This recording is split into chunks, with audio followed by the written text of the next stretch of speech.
नमस्कार विद्यार्थी मित्रांनो, मी प्राध्यापक मिलिंद गायकवाड. यश अकॅडमी मध्ये आपलं मनपूर्वक स्वागत. आज आपल्या समोर वेगळ्या कारणासाठी मी येत आहे.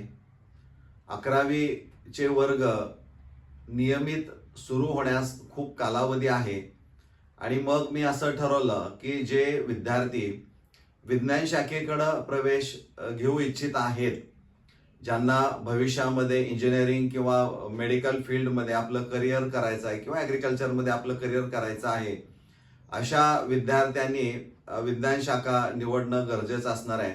आणि ज्यावेळी तुम्ही ती शाखा निवडता त्यावेळेस त्या शाखेमध्ये मागे सांगितल्याप्रमाणे फिजिक्स, केमिस्ट्री, मॅथ्स, बायोलॉजी हे विषय त्यामध्ये प्रामुख्याने असणारे आहेत. तर या विषयांमध्ये सगळ्यात महत्त्वाचा विषय जो असणार आहे तो म्हणजे रसायनशास्त्र, ज्याला आपण केमिस्ट्री असं संबोधतो. तर हे केमिस्ट्री जे असणार आहे ते नेमकं काय असणार आहे याची थोडीफार कल्पना आपले वर्ग सुरू होण्यापूर्वी असावी, त्या दृष्टिकोनातून हा माझा प्रयत्न असणारा आहे. आपल्याला हा व्हिडिओ आवडला तर आपण निश्चित लाईक करा. जर आपल्याला काही वाटत असेल किंवा या पद्धतीचं मार्गदर्शन आम्हाला अपेक्षित आहे तर त्या दृष्टीनेही तसा प्रयत्न निश्चित केला जाणारा आहे. तर आपण आता सुरू करूया की इथं केमिस्ट्री हा एक अतिशय महत्त्वाचा सब्जेक्ट असणारा आहे.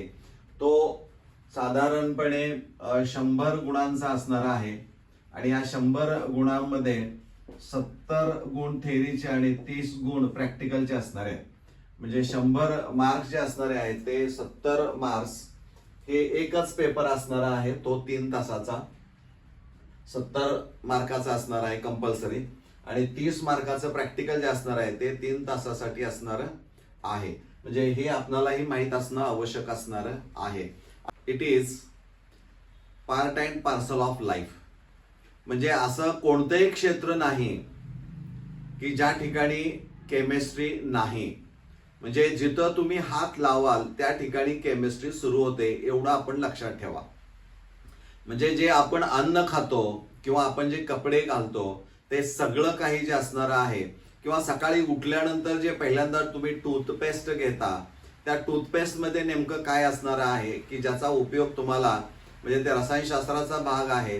टूथपेस्ट पासून ते झोपेपर्यंत या सगळ्या गोष्टी ज्या घडणाऱ्या आहेत त्या सगळ्या केमिस्ट्रीशी निगडीत असणाऱ्या आहेत. त्यामुळं this subject is one of the best subject among all science subjects. Okay, आता पहिला प्रश्न असा आहे की व्हॉट इज केमिस्ट्री. म्हणजे आता मला केमिस्ट्री शिकायचं आहे तर अंदाजे जुजबी ज्याला आपण म्हणतो नॉलेज असणं गरजेचं आहे, बेसिक. आणि हळूहळू थोडंसं यामध्ये मराठी इंग्रजी आपण शिकण्याचा प्रयत्न करणं गरजेचं असणार आहे. What is chemistry. तर केमिस्ट्री जे असणार आहे ते it is the study of matter and its properties as well as how matter changes.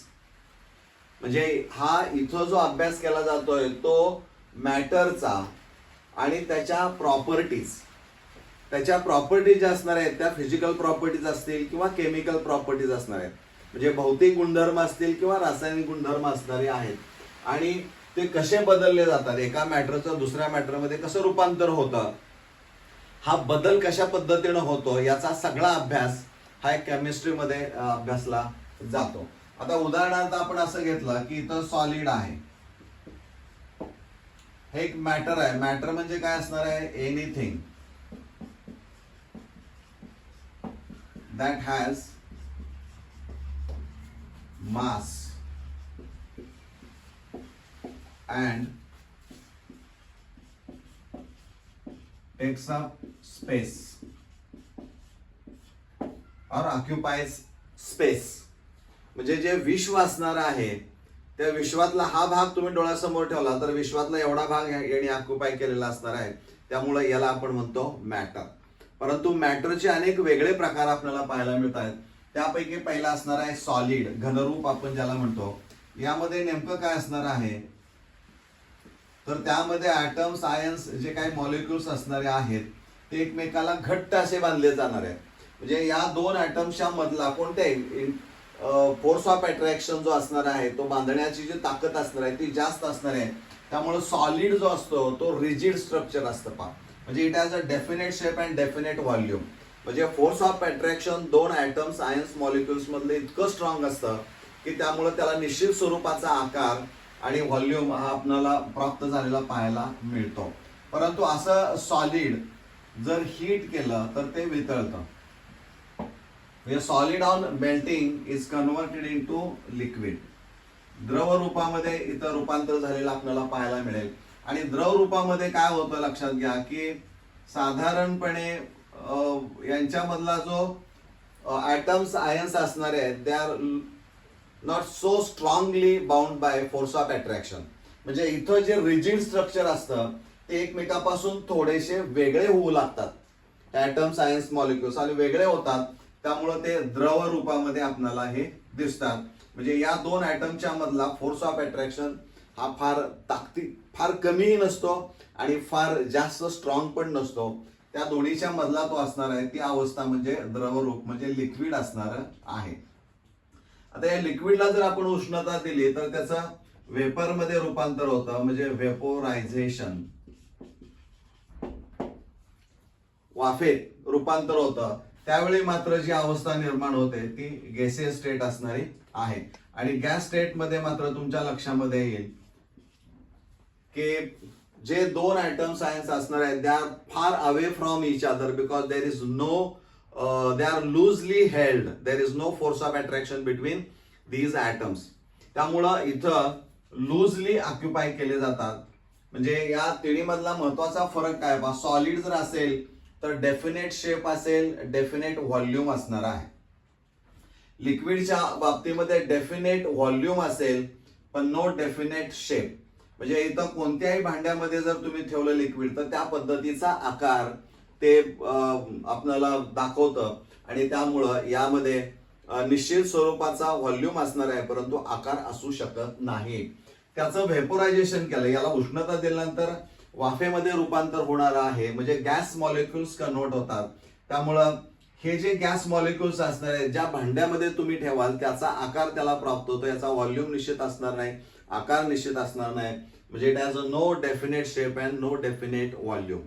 म्हणजे जो आकार असणार आहे तो त्याला प्राप्त होतो. त्यामुळं या तिन्हीमधला हा महत्वाचा फरक असणार आहे. परंतु हे जे गॅस मॉलिक्युल्स असणार आहेत की जे एकमेकापासून काही अंतरावर सतत फिरत असतात यांच्यामध्ये फोर्स ऑफ अट्रॅक्शन खूप कमी असतो. अशांना जर उष्णता दिली, हीट सप्लाय केली तर हे जे इंडिव्हिज्युअल ऍटम्स असणारे आहेत त्यातून मात्र इलेक्ट्रॉन्स हे काय होतात, मुक्त होतात. इलेक्ट्रॉन जर गेला तर जो शिल्लक राहतो पार्ट त्याच्यावर चार्ज असतो पॉझिटिव्ह. म्हणजे देर is a formation of ions. या प्रोसेसला नाव आहे आयोनायझेशन. आयोनायझेशन म्हणजे आयन्स तयार होणं. म्हणजे इलेक्ट्रॉन गेला पॉझिटिव्ह चार्ज राहिला, इलेक्ट्रॉन गेला पॉझिटिव्ह चार्ज राहिला. म्हणजे या पद्धतीचं जे स्टेट असते या स्टेटला नाव आहे plasma. And this is the fourth state of matter. म्हणजे matter exist in mainly 3 states, solid, liquid, gas, and there is a fourth state of matter called plasma. म्हणजे प्लाझ्मा ही अशी अवस्था असणारी आहे की ज्यामध्ये ऍटमचं इलेक्ट्रॉन रिमूव्ह केल्यानंतर इलेक्ट्रॉन आणि आयन्स असं सेपरेट होतात. त्यामुळे ही ionisation, formation of ions positive negative तयार करणारी ती जी अवस्था असते ती प्लाझ्मा असणारी आहे. पण ही एका बाजूनं झालं. याच्या उलट बाजूनं जर समजा ही प्लाझ्माचं रूपांतर गॅसमध्ये पण केलं जातं परंतु केव्हा, तर याचं डी आयोनायझेशन केल्यानंतर. म्हणजे डी आयोनायझेशन म्हणजे आयन्स तयार होणार नाहीत. आयोनायझेशन फॉर्मेशन ऑफ आयन्स आणि डी आयोनायझेशन, डी मीन्स नाही, थोडक्यात निगेटिव्ह आपण नाही. म्हणजे आयोनायझेशन होणार नाही ती अवस्था म्हणजे गॅसची. गॅसचं रूपांतर लिक्विड मध्ये पण केलं जातं. म्हणजे याचं रूपांतर जर लिक्विड मध्ये करायचं असेल तर त्या प्रोसेसला नाव आहे कंडेन्सेशन. म्हणजे हे सगळे मॉलिक्युल्स पुन्हा काय केले जातील, एकत्र केले जातील आणि या लिक्विडचं सॉलिड मध्ये रूपांतर केलं जातं. म्हणजे पाण्याचं जसं तुम्ही बर्फात रूपांतर करता त्याला आपण म्हणतो फ्रीजिंग, बरोबर आहे. म्हणजे याचा अर्थ या एका मॅटरचं दुसऱ्या मॅटर मध्ये रूपांतर केलं जातं. म्हणजे इथं आपण म्हटलंय हाऊ मॅटर चेंजेस. हे मॅटर कसं बदलतं ह्या सगळ्या, मग ह्यांच्या प्रॉपर्टीज सगळ्या आल्या, केमिकल असतील, रासायनिक असतील, त्यांचे काय ज्या सगळ्या प्रॉपर्टीज असणार आहेत त्यांचा सगळा डिटेल अभ्यास हा या केमिस्ट्रीमध्ये केला जातो हे आपण लक्षात ठेवणं गरजेचं आहे. कारण केमिस्ट्री इज नथिंग बट जे आपल्या सभोवताली ज्या काही घडामोडी घडत असणाऱ्या आहेत त्या सगळ्यांच्या नोंदी ज्यावेळी तुम्ही ठेवता आणि त्याकडं बघून तुम्ही ज्या नोंदी ठेवता ते सगळं या केमिस्ट्रीमध्ये आपल्याला पाहायला मिळणार आहे. आता सगळ्यात महत्वाचं आहे की ब्रांचेस ऑफ केमिस्ट्री, म्हणजे केमिस्ट्रीच्या ज्या शाखा असणाऱ्या आहेत, विभाग आपण म्हणूया, ते महत्वाचे जे असणारे आहेत ते एक organic chemistry. Organic chemistry is nothing but the chemistry of carbon and it's compounds.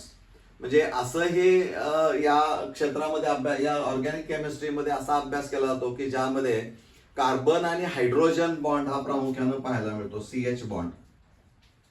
म्हणजे कार्बन तर हा मेन एलिमेंट असणार आहे, परंतु त्याच्यापासून जे काही वेगवेगळे कंपाऊंड्स तयार होणारे आहेत त्यांना हायड्रोकार्बन्स असं म्हटलं जातं. थोडक्यात study of carbon and it's compounds याला ऑर्गॅनिक केमिस्ट्री असं म्हटलं जातं. म्हणजे जी काही सगळी ज्याला आपण औषधं आपण म्हणूया, फार्मसी, याचा व्हास्ट यूज आहे. तर हे ऑर्गॅनिक केमिस्ट्री असणार आहे. सेकंड असणार आहे ते इनऑर्गॅनिक केमिस्ट्री आणि थर्ड असणार आहे ते फिजिकल केमिस्ट्री. इनऑर्गॅनिक मध्ये काय केलं जातं, स्टडी ऑफ इनऑर्गॅनिक कंपाऊंड्स, म्हणजे याचा अर्थ study of compounds which do not content carbon. म्हणजे कार्बन किंवा CH बॉन्ड यांच्यामध्ये अजिबात पाहायला मिळत नाही. साधारणपणे मेटल्स, नॉन मेटल्स हा ज्या असणार आहे त्यांचा अभ्यास. यामध्ये एक्सेप्शन्स काय आहेत, म्हणजे सोडियम कार्बोनेट असणार आहे Na2CO3, पोटॅशियम कार्बोनेट, म्हणजे अशी काही कार्बोनेट्स असणार आहेत किंवा कार्बन कंटेनिंग कंपाऊंड असणार आहेत, एक्सेप्शनल आहेत. यामध्ये कार्बन आहे परंतु ते ऑर्गॅनिक कंपाऊंड असणार नाही. म्हणजे इथं इनऑर्गॅनिक मध्ये study of metals, non metals किंवा कार्बन हायड्रोजन बॉन्ड सोडून ज्याचा अभ्यास केला जातो हे सगळं इनऑर्गॅनिक असणार आहे. आणि फिजिकल केमिस्ट्री जे असणार आहे यामध्ये फिजिकल चेंजेस आपण म्हणूया, गॅस जे काही लॉज असणारे आहेत त्याचा अभ्यास मेनली याच्यामध्ये केला जातो. हे these are the 3 main branches of chemistry. म्हणजे कोर ब्रांचेस आपण त्याला म्हणूया की या बेसिक ब्रांचेस असणार आहेत. परंतु याच्या व्यतिरिक्त आता आपण विचार जर केला तर अनालिटिकल केमिस्ट्री आहे, ही नावं तुम्हाला माहित असावीत. अनालिटिकल केमिस्ट्री, त्यानंतर नॅनो केमिस्ट्री, खूप ऍडव्हान्स्ड केमिस्ट्री आता ही आहे. ग्रीन केमिस्ट्री,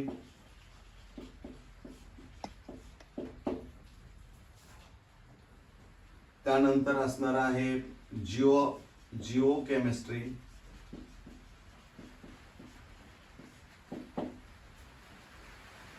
त्यानंतर बायो केमिस्ट्री,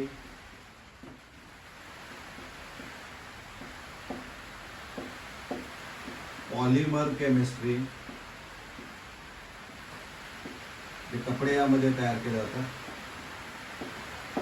अशा अनेक ब्रांचेस आहेत की यामध्ये प्रमुख 3 आहेत आणि या बाकीच्या सगळ्या आता ब्रांचेस असणाऱ्या आहेत की ज्यामध्ये खूप डीप अभ्यास या केमिस्ट्रीचा केला जातो. तर मला वाटतंय आज हा इंट्रोडक्टरी पार्ट म्हणून आपण विचारात घ्यायला काही हरकत नाही. यावर काही प्रश्न म्हणजे क्विज टाईप आपण म्हणूया ते सुरू करण्याचा माझा विचार आहे. मला वाटतं हे तुम्हाला आवडलं असेल तर कमेंट बॉक्समध्ये कमेंट करा. धन्यवाद.